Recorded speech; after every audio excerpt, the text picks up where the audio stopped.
This video will save you 3 years of your trading journey by providing you 3 key lessons that took me 3 years to learn, plus free books on each lesson to deepen your knowledge if you choose. On average, prop firms suggest it takes about 3 to 5 years for a beginner to become profitable, and that is with 7-figure mentors around them every single day. But by the end of this video, you would have skipped that 3 years that it took me personally to learn these lessons, all in one video. I'm Manir, also known as Unbiased Trading and Ghostalk Trades on Twitter. Let's get straight into this video. First is data is king. Imagine navigating a dark alleyway without a flashlight. Trading without data is quite similar. It's nearly impossible to know if your strategies actually hold water without quantitative evidence. Start by hand tracking your observations, then graduate to leveraging code or maybe even hiring a coder to analyze years of data for you.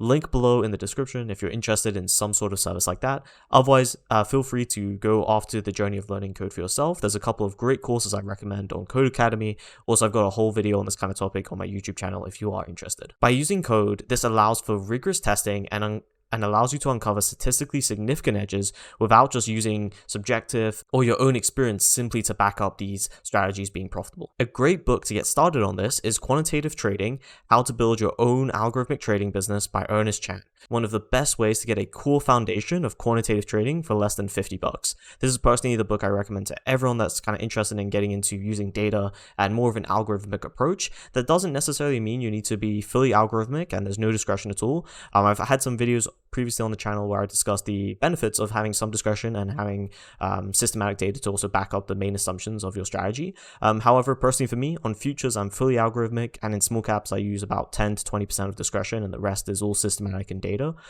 So there are definitely pros to both sides, and it depends on the market for you, but feel free to go down that rabbit hole if you want to combine them as well. Next is objective over subjective. The internet is full of trading knowledge, but much of it falls prey to the subjectivity, so it's vague, untestable statements. These are mere opinions, not something you can actually test and prove significant. In contrast, objective trading methods are clearly defined, repeatable processes backed by data. You'll always want to clearly define your trading methods so you can actually test them historically and use other different tests such as Monte Carlos and different methods where you can really see the statistical significance, which is the key thing we're looking for here in the statistics of trading.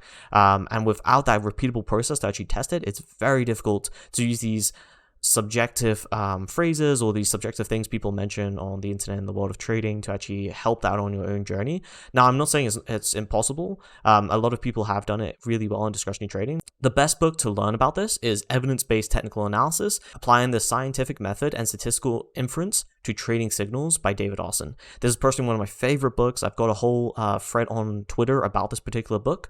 This was a really key book in my own journey, and I hope you check it out as well, as it's really an awesome book overall, and David Austin really should do some more books in case he ever hears this video, just because this book was great. Next is overcomplication is the enemy. It's easy to fall victim to the more is better fallacy in trading, believing complex strategies with intricate rules unlock superior results and actually protect your edge. This, however, most of the time just leads to overfitting. This is where you tailor your strategy so closely to historical data that it loses effectiveness in real-time markets/general data. You'd also call this out-of-sample data.